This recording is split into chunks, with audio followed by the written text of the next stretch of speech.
تو کیسے ہیں آپ؟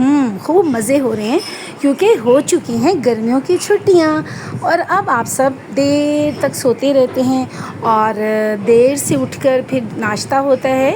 اب بچوں آپ کو اپنا کام بھی کرنا ہے اور گھر سے بیٹھ کے کام کرنا ہے، اور آج ہم جو ایک نیا سلسلہ لے کر آئے ہیں گرمیوں کی چھٹیوں کا، وہ یہ ہے کہ ہم ایک نظم یا ایک کہانی لے کر آئیں گے، اس کا ریویو یعنی اس پر تبصرہ لکھیں گے۔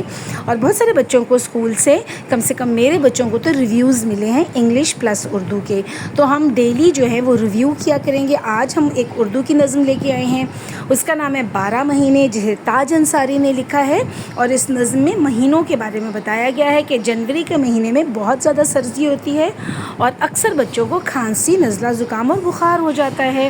اسی طریقے سے مارچ اپریل کے مہینے جو ہے وہ بہت ہی پیارے اور ہوا والے ہوتے ہیں، اسی طریقے سے اس میں بتایا گیا ہے۔